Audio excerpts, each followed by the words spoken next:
ওই মা বাপ দুশ্মন, যে মা বাপ তার সন্তানের কলিজা থেকে আল্লাহর কোরআন ভুলাই দিয়েছে। ওই মা বাপ দুশ্মন যারা 16 বছরের সন্তানকে বৈশ্বিক শিক্ষা তো পড়াইছে, আখিরাত ভুলাই দিছে। আপন মা এসএসসি পরীক্ষার্থী ছেলে মেয়ে, মা বাপ কয় বাচ্চা মানুষ নামাজের জন্য, ফজরের নামাজের জন্য উঠালে বাচ্চার ব্রেনে চাপ পড়বে। ওর রাত 2টা পর্যন্ত পড়ছে, ওর পরীক্ষা আগামী 6 তারিখ, আগামী 9 তারিখ। এখন তাকে কোনো চাপ দেওয়া যাবে না, এখন চাপ দেওয়া যাবে না। ওর পরীক্ষা, ও গোল্ডেন এ প্লাস পাবে, ও অনেক কিছু হবে, অনেক কিছু, অনেক বড় শিক্ষিত হবে, অনেক কিছু হবে। আর ফজরের নামাজ পড়লে ব্রেনে চাপ পড়বে, এই জন্য ফজরের নামাজে পড়েন। কি পরিমাণ অসভ্য ওই মা বাপ, যারা তাদের আল্লাহকে ভুলে গেছে। মনে হয় যেন ওই সন্তান তার নিজের, অথচ সে ভুলে গেছে যে এটা আল্লাহ দিয়েছে। ইয়াহাবু লিমান ইয়াশাউ ইনাতা ওয়া ইয়াহাবু লিমান ইয়াশাউ যুকুর। আল্লাহ বলেন, আল্লাহ যাকে চায় তাকে কন্যা দান করে, আল্লাহ যাকে চান তাকে ছেলে দান করে। আও ইউযাওয়িজুহুম যুকরানা ওয়া ইনাসা, আল্লাহ যাকে চান তাকে আল্লাহ ছেলে মেয়ে দুইটাই দান করে। ওয়া ইয়াজআলু মান ইয়াশাউ আকীমা, আর আল্লাহই যাকে চান তাকে একটাও দেয় না। শুধু মেয়ে কে দেয়? শুধু ছেলে কে দেয়? ছেলে মেয়ে দুইটাই কে দেয়? একটাও দেয় না। কে? আমার বড় ভাইয়ের 4 ছেলে, মেয়ে নাই। আমার মেজো ভাইয়ের 2 ছেলে, মেয়ে নাই। আমার 2 মেয়ে 2 ছেলে। তাহলে এরম হইল কেন? আমরা একমার ঘরে ভাই, এমন হইল কেন? আমার আপন 2 ভাগ্নি, যমজ বোন, ওরা আপন জন। তো একজনের 2টা মেয়ে আছে, বিয়ে দিছে, একজনের 2টা বাচ্চা আছে, আরেকজনের একটাও সন্তান নেই। তাই এমন কেন? কারো 18 বছরে একটা সন্তান নাই, কারো 18 বছরের ভিতরে 6 জন হয়ে যাওয়ার কারণে স্বামী বউরে কত মন্দ সুন্দর বলে। কথার কথা, কারো 18 বছরের সন্তান হয়েছে 6টা, কারো 18 বছরের সন্তান হয় নাই একটাও। তাহলে সবটা ফয়সালা কা? এই সন্তান দিলেন যিনি, আজ তাকে সেজদা দিলে তার ব্রেনে চাপ পড়বে। তোমার মতো অসভ্য মা বাপ, তুমি দুশ্মন ওই সন্তানের, যে তাদেরকে আখিরাত থেকে বঞ্চিত করে দিছে, আখিরাত থেকে বঞ্চিত করে দিছে। ওরে জাহান্নামের রাস্তা দেখায় দিছে, যে ভাত খাইতে খাইতে জাহান্নামে যাইবা, দুনিয়া কামাই করতে করতে জাহান্নামে যাইবা। আল্লাহর কোরআনকে, আল্লাহর দ্বীনকে অবজ্ঞা করতে নাই।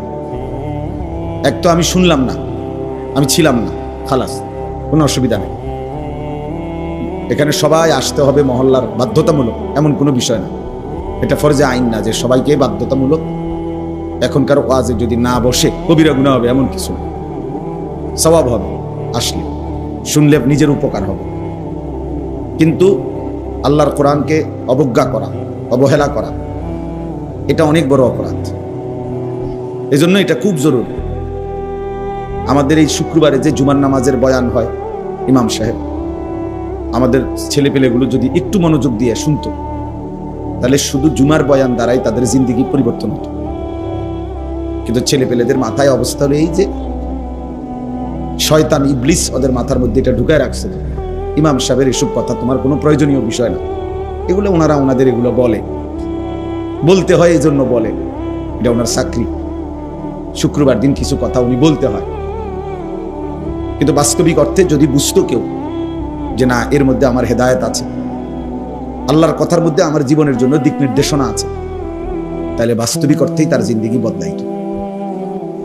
আমাদের মাঝ বয়সী যে সমস্ত লোক জুমার নামাজের বয়ান মনোযোগ দিয়ে শোনে না, এই উনাদেরও কোনো পরিবর্তন হয় না। বয়স হয়ে গেছে, কিন্তু যেই গুনায় যেটা অভ্যস্ত ওইটা ছুটবার, ছাড়বার কোনো নামগন্ধ নেই। কারণ আল্লাহর কথার প্রতি আন্তরিক না। জুমার নামাজের বয়ান হয় তো চাচা বসে বসে জিমা, অথবা মাথা নিচের দিকে দিয়া অহংকারীর মতো বসে থাকে। মাথা যদি তাকায় তো একটু ইমাম সাহেবের থেকে সরাসরি শুনে, এটা কেমন দেখা যায়। এই জন্য ঘাড় মোটা করে নিচের দিকে বসে থাকে। অনেক লোক আছে, এরা পরিবর্তন হয় না। কারণ তার কলিজার ভিতরে হইলো যে এই সমস্ত কথা, এগুলো ওরা জানে কি আর বলবে কি, হুজুর ওনারা জানে কি আর বলবে কি। এই অবজ্ঞা অবহেলার কারণে আর কোরআন সুন্নাহর ইলম তার কলিজার মধ্যে আসে না। আমরা যখন ছাত্র ছিলাম, মাদ্রাসায় পড়তাম, তো আমাদের উস্তাদরা আমগরে খুব বলতো, এটা আরবি ভাষার কোরআন সুন্নাহর ইলমের একটা গুরুত্বপূর্ণ মূলনীতি এটা, আল ইলমু লা ইউতিকা বা'দাহু হাত্তা তু'তিয়াহু কুল্লাক। অর্থ হলো, তুমি যদি ইলমের জন্য, কোরআন সুন্নাহর জ্ঞানের জন্য, অর্জনের জন্য নিজেকে পুরা সঁপে দাও, উৎসর্গ করে দাও, তাহলে ইলম তোমাকে কিছু দিবে। নিজেকে পুরা দিয়ে দিলে ইলম তোমাকে কিছু দিবে। তাহলে নিজেকে পুরা সমর্পণ করতে হবে, তাইলে কোরআন সুন্নাহর ইলম কিছুটা আসে। তো সেখানে যে গাফেল, তার কাছে তো কোরআন সুন্নাহর ইলম আসবার প্রশ্নই আসে না। এই জন্য আমরা কিতাবে পড়ছি যে ইলম খুব গায়রতওয়ালা, আত্মমর্যাদাওয়ালা, ফলে এটা জানতেন কারো কাছে আসে না। যার কলিজার ভিতরে সর্বোচ্চ আজমত আছে, ইলমের মহব্বত আছে, তো ইলম তার কাছে ধরা দেয়। এই জন্য বাংলা, অঙ্ক, ইংরেজি, জেনারেল বই এগুলোর মতো কোরআন সুন্নাহর ইলম না। এগুলো জানতেন ভাবে পড়লেই মুখস্থ হয়, জানতেন ভাবে পড়লেই এগুলো বুঝে আসে, তেমন আহামরি কিচ্ছু না। কোরআন সুন্নাহর ইলমের কাছে, এক লাইনের কাছে জেনারেল শিক্ষার এই বই সবগুলো একত্র করলে তেমন কিছুই নেই। আমি এগুলো পড়ছি, আমিও মাস্টার্স পাস করছি, ও সায়েন্স বিজ্ঞান বিভাগ থেকে দাখিল এসএসসি পাস করছি, কাজে এগুলো সম্পর্কে আমাদেরও আইডিয়া আছে।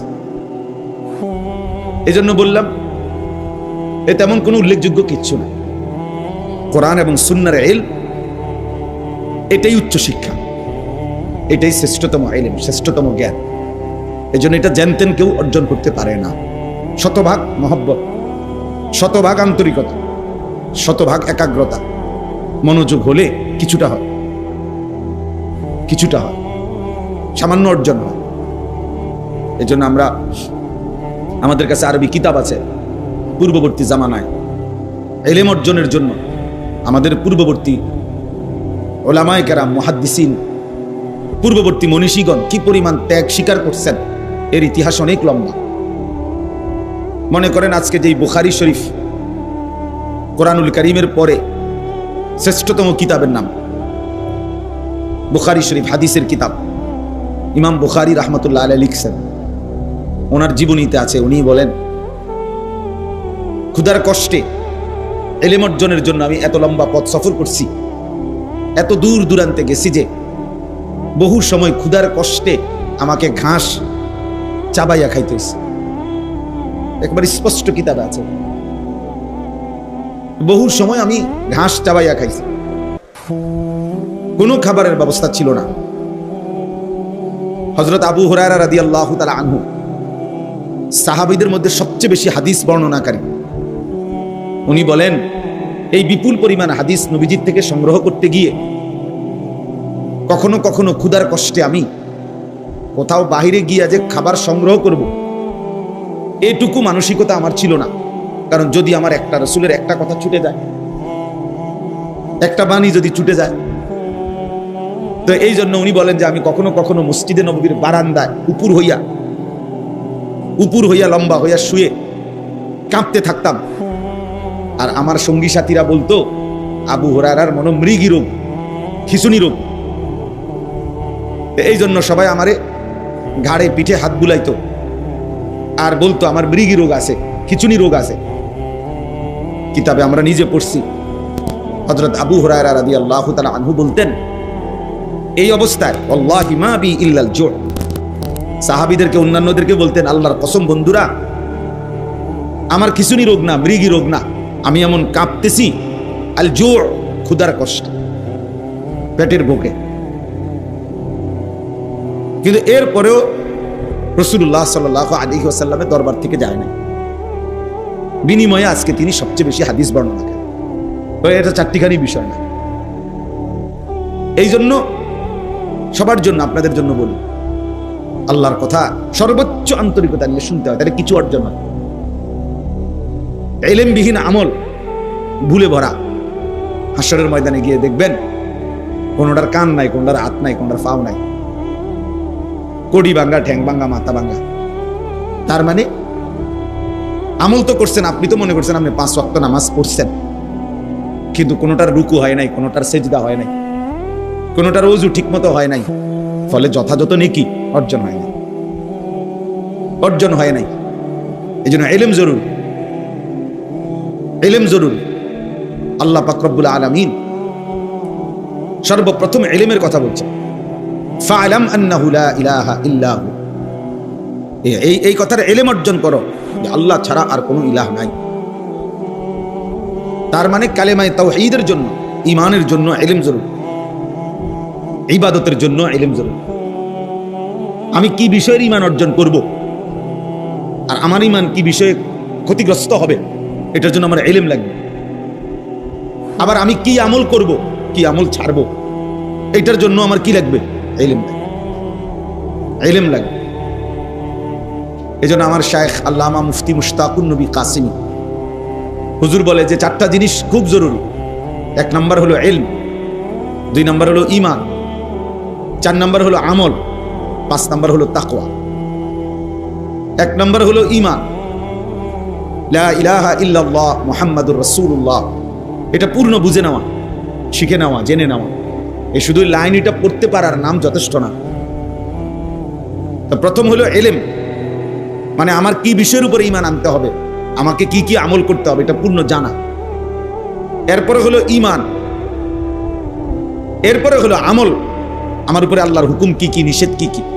আর এরপরে হলো তাকওয়া, নিজেকে শতভাগ গুনাহ থেকে বাঁচিয়ে রাখা। তো হুজুর খুব সুন্দর উদাহরণ দেয়, একটা গাড়ির মৌলিক এই 4টা জিনিস। 1 নাম্বার হলো হেডলাইট, 2 নাম্বার হলো ইঞ্জিন, 3 নাম্বার হলো বডি, 4 নাম্বার হলো ব্রেক। তো হুজুর বলে যে ইলম হলো লাইটের মতো, ঈমান হলো ইঞ্জিনের মতো, আমল হলো বডির মতো, গাড়ির বডি, আর তাকওয়া গুনাহ থেকে বেঁচে থাকা, এটা হলো ব্রেক। তো যখন লাইট, ইঞ্জিন, বডি, ব্রেক ঠিক থাকবে, এবার ড্রাইভার যদি মজবুত হয় তো এই গাড়ি গন্তব্যে পৌঁছবে। তো ঠিক ইলম, ঈমান, আমল, তাকওয়া, এই 4 জিনিস যে ঠিক রাখবে তার জিন্দেগির গাড়ি জান্নাতে চলে যাবে। এজন্য ইসলামের এই জ্ঞান, কোরআন সুন্নাহর ইলম, আপনারা এটাকে মামুলি মনে করেন না যে কিছু হুজুর পড়ে, ওনারা অল্প কিছু হুজুর কিছু পড়ে সরে মনো কোরআন কিতাব, এটুকুই যথেষ্ট না ভাইয়া। বৈষয়িক শিক্ষা কারো যদি নাও থাকে এটা দোষণীয় না, অথবা এর দ্বারা কিছু আটকায়ও না, কিন্তু কোরআন সুন্নাহর ইলম ছাড়া আপনার মৃত্যু পরবর্তী পুরাটা জিন্দেগি আটকায় যাবে। কিন্তু এই দুনিয়াবি পড়ালেখা না হলেও দুনিয়া চলা যায়, কিন্তু কোরআন সুন্নাহর ইলম ছাড়া আখিরাত চলা যাবে না। যে ব্যক্তি গণ্ড মূর্খ, একেবারে নামটাও লিখতে জানে না, সেও পুরা দুনিয়া ভোগ করে, কোনো অসুবিধা হয় না। বিয়ে করতেও সমস্যা হয় না, বাড়ি করতেও সমস্যা হয় না, নেতাগিরি মাতবরি করতেও সমস্যা হয় না। বহুত নেতা আছে, মাতবর আছে, নামটাও দস্তখত করতে জানে না। এইতের বুদ্ধির সামনে বহুত বড় বড় শিক্ষিত ফেল, এর এক কথা তুড়ির লগে উড়ে যায়। অনেক আছে, আমিও তো দেখছি। অথচ খেপাটা কি টিপসই দেয়, মানে নামটাও লিখতে পারে না, টিপসইও দিতে পারে না, আঙুল দইরা দেওয়ান লাগে। এইটা দইরা দিলে তো বুঝে যে এই আঙুলে চাপ দিতে গেছে, এমন মূর্খ। কিন্তু মেলে বসলে, দরবারে বসলে এবার আর এক কথার সামনে বড় বড় শিক্ষিত ফেল। তাইলে দুনিয়া ভোগ করার জন্য বৈশ্বিক শিক্ষা না হলেও চলে। দুনিয়া তো অন্ধ ব্যক্তিও ভোগ করে, দুনিয়া বুবা মানুষটাও ভোগ করে। যে বুবা, কথা বলতে জানে না, সেও দুনিয়া কামাই করতে পারে, সেও বিয়ে করে, বাচ্চা কাচ্চা হয়, সেও খাইতে পারে, ঘুমাইতে পারে। তাহলে দুনিয়া ভোগ করা একদম সহজ বিষয়, একটা মামুলি বিষয়। আপনি এত বুদ্ধি খাটাইয়া, এত পড়ালেখা করে, এত কিছু কইরা আপনি যেই ভাত মাছ খান, যেই চাল ডাল খান, সেই মূর্খ মানুষ এড়িয়ে খায়। তাইলে আর আহামরি কি অর্জন হলো? অতিরিক্ত কি? অতিরিক্ত কি? এই জন্য এটা মনে রাখতে হবে, দুনিয়া এমনিই ভোগ করা যায়। আল্লাহ তাআলা কোরআনুল কারীমের মধ্যে বলছেন, আমি আল্লাহ তাআলা আমার এই জমিনে যতটা প্রাণী সৃষ্টি করেছি প্রত্যেকের রিজিকের জিম্মাদারি আমি আল্লাহ তাআলা আমি নিজেই আমার কাঁধে তুলে নিলাম। ওয়ামা মিন দাব্বাতিন ফিল আরদি ইল্লা আলাল্লাহি রিজকুহা, আল্লাহ তাআলা বলেন এই জমিনের মধ্যে বিচরণশীল প্রত্যেকটি প্রাণের রিজিকের জিম্মাদারি আমি আমার হাতে নিলাম। লা নাসআলুকা রিজকা, আরেক আয়াতে আল্লাহ বলে আমি তোমাদের কারো কাছে এই সৃষ্টি জগৎকে রিজিক দিতে কারো সাহায্য চাই না, কেউ আমারে সহযোগিতা করতে হবে না। তোমরা যদি সবাই আতফাও সাইরা বইয়াও থাও, এরপরও আমি আল্লাহ তাআলা প্রত্যেকের রিজিক আমি একাই পৌঁছাবো। নাহনু নারযুকুক, আমি রিজিক দেব। কেউ যদি মনে করেন আমরা কাম বন্ধ করে দিলে সে করতে আইয়ে বাত, আপনি বইয়ে থাকেন না, দেখেন না বাত করতে গাই। আপনি দেখেন এই পৃথিবীর লক্ষ লক্ষ কোটি কোটি অন্ধ বোবা বধির প্যারালাইজড পঙ্গু এরা কেমনে ভাত খায়? তাহলে এরা কেমনে খায়? আসলে মূলত প্রত্যেক মানুষকে আল্লাহ তাআলা তার দুনিয়ার জিন্দেগি পরিচালনা করে। এজন্য আপনি যদি বলেন যে আমি বসে থাকবো চাই কোত্থেকে বাত, না আপনি বসে থাকতে পারতেন না। তো আপনি তো আপনার নিয়ন্ত্রণে না, আপনি তো আল্লাহ তাআলার নিয়ন্ত্রণে। তো যার জন্য আল্লাহ তাআলা কাজ করাবে, যারে দিয়া ফায়সালা করছে তাকে দিয়ে তো আল্লাহ ওই কামটা করাইবেই, আপনি হইয়া থাকবেন কেমনে? আর যাকে দিয়ে করাবে না সে হাজার লাফাইলে কি লাভ হবে? তো কাজের আল্লাহ তাকে দিয়ে করাবে না, সেটা কোত্থেকে করবে, কিভাবে করবে সে? তাহলে এই সৃষ্টি জগতের প্রতিটা নড়াচড়া এটাও তো আল্লাহ তাআলার নিয়ন্ত্রণ, আল্লাহ তাআলার সিদ্ধান্ত। নাহনু কাসামনা বাইনাহুম মাঈশাতাহুম ফিল হায়াতিদ দুনিয়া, কোরআনুল কারীমের মধ্যে আল্লাহ তাআলা বলেন এই দুনিয়ার জীবনের মধ্যে আমি আল্লাহই প্রত্যেকটা মানুষের জীবিকার উপার্জন কে কোনটা করবে, কিভাবে, কে দেশে কে বিদেশে, কে এই কাজ কে ওই কাজ, সবকিছু আমি আল্লাহ কাসামনা, আমি আল্লাহই বন্টন করে থাকি,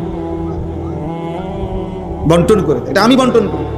একজন চেয়ারম্যানকে নাই তো আপনি দায়িত্ব দিয়ে দেখেন যে এই এলাকার মধ্যে 2000 ভোটার সবাই ভোট দিয়ে আপনারে নির্বাচিত করছে। এখন এই এলাকার মধ্যে আমাদের 20 রকমের কাজ দরকার। কিছু লোক দরকার রিক্সা চালাবে, কিছু লোক দরকার যারা দোকানদারি করবে, কিছু লোক দরকার যারা টয়লেট বাথরুম সাফ করবে, কিছু লোক দরকার যারা জুতা ছিলাবে, কিছু লোক দরকার যারা অফিস আদালত করবে, কিছু লোক দরকার যারা শিক্ষা প্রতিষ্ঠান চালাবে। এখন আমনে চেয়ারম্যান, আমনে ভাগ করে দেন কে কোনটা করতো, রিক্সা চালাইতো কে আর জুতা সিলাইতো কে, আমনে ঠিক করে দেন। তো চেয়ারম্যান যদি এটা ঠিক করতে বসে তো যার নামে প্রথম লিখবে যে তুমি রিক্সা চালাইবা, হেতে কি বলবো, আমি কি ভোট অর্ধেক দিছি বেটা, আমার পয়লা রিক্সাটা আমার কান্দে দিলা, আমার একটা প্রাইভেট কার দিতে না। তাহলে চেয়ারম্যানের 5 বছর না 25 বছর যাবে গা এই কাজ বন্টন করে দিতে, এই ফিডাফিডিতে তো বেটা জান শেষ হয়ে যাবে। সে কিভাবে সম্ভব? এটা জীবনেও পারবে না, কোনোদিনও পারবে না। বরং আল্লাহই কুদরতি ভাবে প্রত্যেকের কলিজার ভিতরে এক একজনের এক একটা কাজের প্রতি আল্লাহ তাআলা আগ্রহ দিয়া দেয়। ফলে দেখা যায় আপনার কাছে মনে হয় এটা কি পরিমাণ কষ্টের কাজ, আবার ওইটা আমারটারে মনে হয় কি পরিমাণ কষ্টের কাজ। আল্লাহর কুদরত। এজন্য দোস্ত, এই পৃথিবী আল্লাহ তাআলাই পরিচালনা করে, আল্লাহ তাআলাই পরিচালনা করে। আমাদেরকে সৃষ্টি করেছেন আল্লাহ তাআলা, এবং আমাদের সমস্ত নড়াচড়া কর্মকাণ্ড এই পৃথিবীর জাররা জাররা বিন্দু বিন্দু আল্লাহই সৃষ্টি করেছেন, তিনিই পরিচালনা করছেন। অতএব আমার যে কথাটা দিয়ে আমি শুরু করছিলাম, ইলম দরকার, কোরআন সুন্নাহর ইলম দরকার, আমাদের আখিরাতের জন্য ইলম দরকার। দুনিয়া দোস্ত এমনিই চলে যায়, এই দুনিয়া প্রত্যেকেই নির্ধারিত পরিমাণ ভোগ করে। শিক্ষা দীক্ষা সার্টিফিকেট অনেক কিছুই অনেকের কাছে থাকে, কিন্তু উপার্জন বরাবর হয় না। আসল মূল কারণ হলো ওই সার্টিফিকেট আর ওই পড়ালেখা, এর মধ্যে রিজিক না, রিজিক আসমানে, রিজিক আল্লাহ তাআলার ফয়সালার উপর। কোরআনুল কারীমের মধ্যে স্পষ্ট আছে, ওয়াফিস সামাই রিজকুকুম ওয়া মা তুআদুন, একবারে সরাসরি কোরআনের আয়াত। আল্লাহ তাআলা বলেন ওয়াফিস সামাই রিজকুকুম, তোমাদের রিজিক আসমানে। সামাউন মানে আসমান, ওই আরশে আজিমের মালিকের কাছে তোমাদের রিজিক, ওই খেতে না, ব্যাংকে না, দোকানে না, বাজারে না, শিক্ষা প্রতিষ্ঠানে না, ফ্যাক্টরিতে না, মেলে না, রিজিক আসমানে। ওমা তুআদুন, এবং তোমাদেরকে দুনিয়ায় যা কিছু দেওয়ার ওয়াদা করা হয়েছে সব কিছুর ফয়সালা আসমানে। কোথায় বলেন? আসমানে ফয়সালা।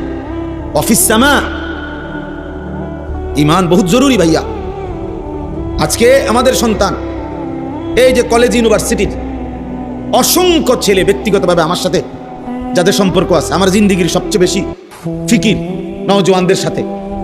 তা আমি তো আলহামদুলিল্লাহ অসংখ্য ইউনিভার্সিটি পড়ুয়া ছেলের সাথে কথা বলি, যাদের সাথে আমার মহব্বত করে। কি করে পেরেশানি, সবচেয়ে বড় তাদের একটা পেরেশানি হলো কথা বললেই বলে যে ওদের ডিপ্রেশনে ভুগি, মানে মানসিক অস্থিরতা। তো কি জন্য অস্থিরতা? একটা ভালো চাকরি হবে কিনা, একটা ভালো চাকরি হবে কিনা, স্টাবলিশড হতে পারবো কিনা, প্রতিষ্ঠিত হতে পারবো কিনা, এই এক টেনশনে, এই টেনশনে, এই সার্টিফিকেট দিয়ে প্রতিষ্ঠিত হতে পারবো কিনা। তাইলে তার কলিজার ভিতরে এতগুলো বই বলে পড়াইলো, এতদিন ধরে বুঝাইলো, তারে শিক্ষিত বানাইতেছে, অথচ তার ভিতরে কয়টা ভাত মাছের টেনশন, কয়টা আয় উপার্জনের টেনশন। তার এই সমস্ত 16 বছরের পড়ালেখা করে বাস কইরা একসাথ কইরা এইটার ভিতরে শুধু ভাতের চিন্তা আর তরকারির চিন্তা, আর এখন বিল্ডিং এর চিন্তা, আর এখন বিয়াকরণের চিন্তা, এইটাই তার 16 বছরের পড়ার উপরে ডাইলা দিছে। যে ধর তোর 16 বছরের পড়ার খোলাসা, সারাংশ ভাতের ফিকির, উপার্জনের ফিকির, দুনিয়া সাজাইবার ফিকির। অথচ এক সীমাহীন আখেরাত, সেটা কখন সাজাবে এটা তারে মনে করাই দেয় নাই কেউ, না তার ঘরওয়ালা, না তার প্রতিষ্ঠানওয়ালা, কেউ তারে মনে করায় না। আফসোসের বিষয়, 16 বছর ধরে সে পড়ালেখা করে, 16 বছর ধরে তারে দুনিয়া বুঝাইছে, কিন্তু তার যে একটা আখেরাত আছে, তার যে একটা কবর আছে, এটা না তার বাবা বলল, না মা বলল, না তার প্রতিষ্ঠান তারে শিখাইল। ফলে বাপ মা পরিবার সবাই মিলে তারে দুনিয়ার দুগা ভাত খাওয়ানোর লাগা তার কাঁধে বই তুলে দিছে, কমপক্ষে বহু আইটেমের বহু বই তার কাঁধে তুলে দিছে, কিন্তু অনন্তকালের আখিরাতের জন্য তারে আল্লাহর কোরআন থেকে বঞ্চিত করে দিছে। এজন্য সে কথা, বাংলা কথা বলতে পারে শুদ্ধ, ইংরেজি কথাও বলতে পারে শুদ্ধ, কিন্তু আল্লাহর কোরআন পড়তে অশুদ্ধ। অথচ বাংলা কথা বলে খুব চমৎকার, ইংরেজি শব্দ উচ্চারণ করেও খুব চমৎকার। হ্যাঁ, আলাদা আলাদা IELTS করে নিছে, একবারে ব্রিটিশ ল্যাঙ্গুয়েজ কেমনে হয়, আমেরিকান উচ্চারণ কিভাবে, ব্রিটিশ উচ্চারণ কিভাবে, আলাদা আলাদা বলতে পারে, আলাদা বলতে পারে। কি চমৎকার উপস্থাপনা! ইংরেজি বলে কি অসাধারণ, বাংলা বলে কি অসাধারণ। বাতের জন্য, দুনিয়ার জন্য, দুনিয়ায় একটা সামাজিক অবস্থান নিয়ে থাকবে, একটা বিল্ডিং করবে, একটা গাড়ি হবে, একজন সুন্দরী বিবি হবে, সামাজিকভাবে একটা মান মর্যাদা হবে, এটুকুর জন্য। কিন্তু অনন্তকালের আখেরাতের জন্য, জাহান্নাম থেকে বাঁচবার জন্য, জান্নাতে যাইবার জন্য, কবরের আযাব থেকে মাফ পাওয়ার জন্য তার আল্লাহর কোরআন একটা লাইন, একটা শব্দ শুদ্ধ করতে পারে। অথচ উচ্চ শিক্ষিত, অথচ উচ্চ শিক্ষিত। আফসুস, আফসুস ওই মা বাপ দুশ্মন, যে মা বাপ তার সন্তানের কলিজা থেকে আল্লাহর কোরআন ভুলাই দিয়েছে। ওই মা বাপ দুশ্মন যারা 16 বছরের সন্তানকে বৈশ্বিক শিক্ষা তো পড়াইছে, আখিরাত ভুলাই দিয়েছে। আপন মা SSC পরীক্ষার্থী ছেলে মেয়ে, মা বাপ কয় বাচ্চা মানুষ নামাজের জন্য, ফজরের নামাজের জন্য উঠালে বাচ্চার ব্রেনে চাপ পড়বে। ওর রাত 2টা পর্যন্ত পড়ছে, ওর পরীক্ষা আগামী 6 তারিখ, আগামী 9 তারিখ। এখন তাকে কোনো চাপ দেওয়া যাবে না, এখন চাপ দেওয়া যাবে না। ওর পরীক্ষা, ও গোল্ডেন A+ পাবে, ও অনেক কিছু হবে, অনেক কিছু, অনেক বড় শিক্ষিত হবে, অনেক কিছু হবে। আর ফজরের নামাজ পড়লে ব্রেনে চাপ পড়বে, এজন্য ফজরের নামাজে পড়েন।